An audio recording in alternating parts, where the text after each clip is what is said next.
they'll teleprompt and read. So I think that's another huge thing that I've kind of already edited the video in pre-production. And as I say everything, I know that everything's going to make the cut. I know that nothing's going to be in the wrong place. It's not going to have to be juggled around. It's just like read script, get B-roll. So I think that that's another thing that kind of sped things up. I know there's a ton of ChatGPT ways that you can be helped out that way. If you just type in like, here are the 25 ideas I want in this video, it's going to write you a pretty good script. So there's technology options there. And then on the wedding and portrait side of things, I use Imagen. It's spelled Imagen AI for all my editing.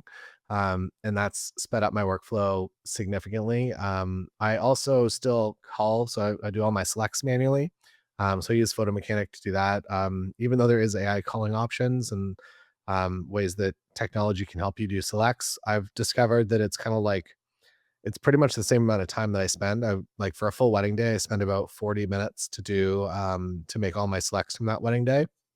And if I just sit down and I do it in Photo Mechanic or in Lightroom, if you've optimized your Lightroom, um, that takes me 40 minutes. But then if I run it through an AI culling software and I have to refine that cull, it's still going to take me that same 40 minutes. So I find that it's kind of like a net zero of that.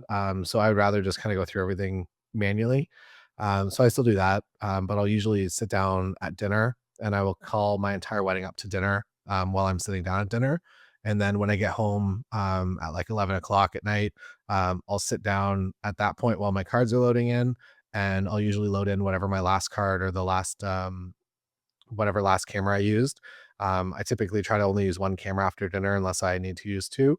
So I download whatever's left on that card, and as it's downloading, I'll be making my selects, and then once it's all downloaded, I'm pretty much able to send that to Imagine for editing, and then I'll usually go to sleep, wake up in the morning, and I'll go through everything, make some final changes, which is like maybe two or three images that I'll have to tweak, and other than that, it's like all perfect, and then I'll upload that to my gallery system, and the wedding for the most part is done. I'm not going to deliver that full gallery yet, but it's nice anxiety wise to know that that wedding is completely done.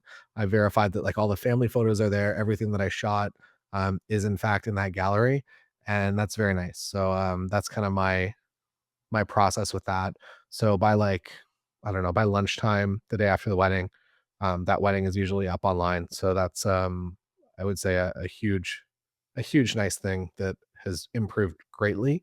I used to use a human editor, and it would be a very long time of like I send them the project, and then within like maybe 3 or 4 weeks, I would get the images back, and it was maybe a little less work for me because they would also make selects for me, but the time in between was a little stressful. I just like to know that I have all the finals up online.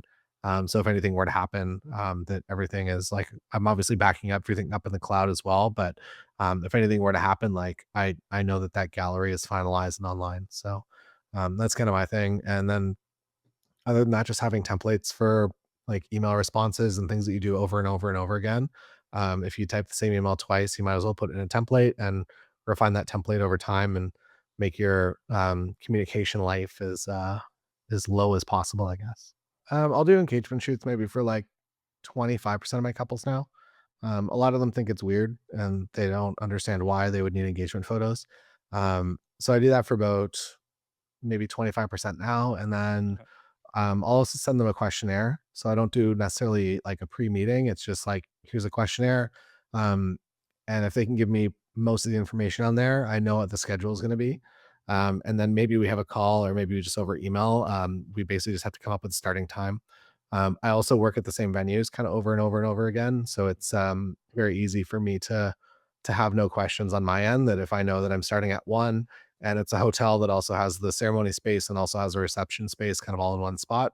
If I'm there at one, then that's like, I don't know, I don't really need to know much more. I don't I it's nice to know the ceremony time, but also like I can figure that on the day pretty quick when I show up and I talk to the coordinator. So I try not to ask too many questions. But yeah, pretty much everything I need is on that questionnaire. So that speeds things up and um maybe 1 in 10 couples want, like, some sort of post or pre-meeting, and it's usually just a phone call. All my meetings for bookings are now, phone calls as well. They used to be I think it's, like, kind of a trust thing that when you're new, I feel like everything has to be like an in-person meeting. They want to see that you exist and that you get along with them. And then as you have more of yourself online and you're uploading to your stories every day, I feel like it's pretty easy to do a video call rather than an in-person meeting, and then maintain the same booking ratios.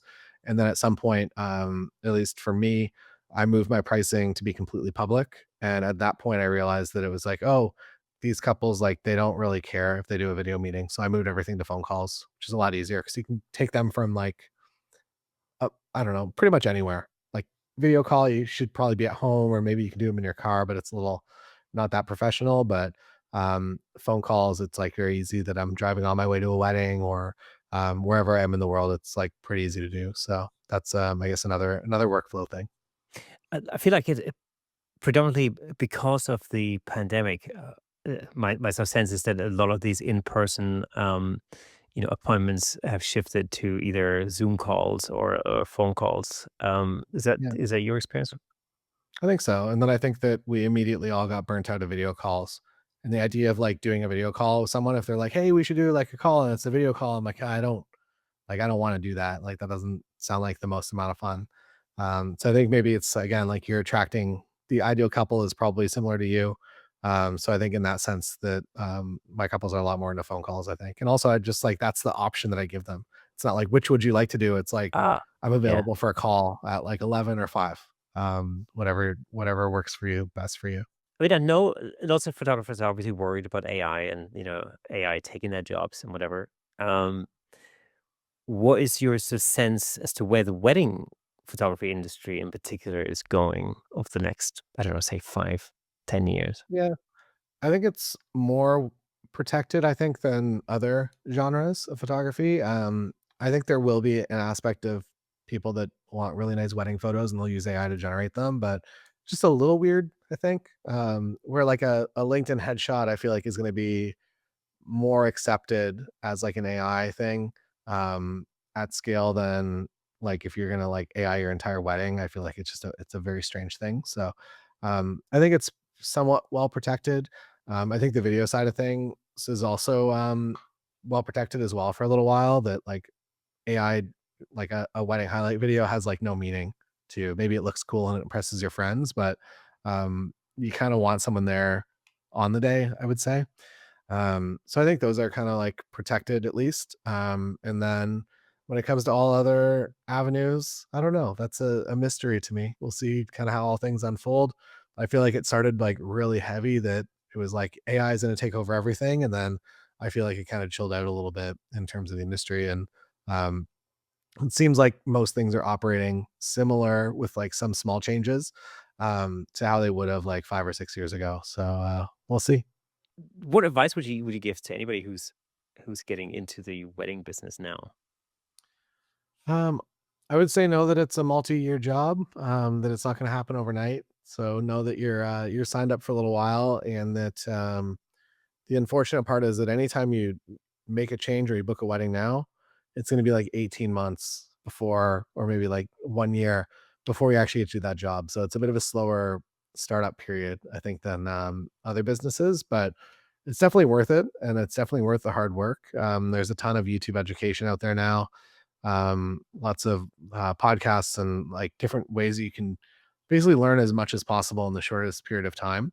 So I would say start ingesting as much as you possibly can and see which ones pieces of content. Thank you so much for tuning in. If you enjoyed that clip, then press here for the full episode in glorious Technicolor. Hey, and don't forget to subscribe.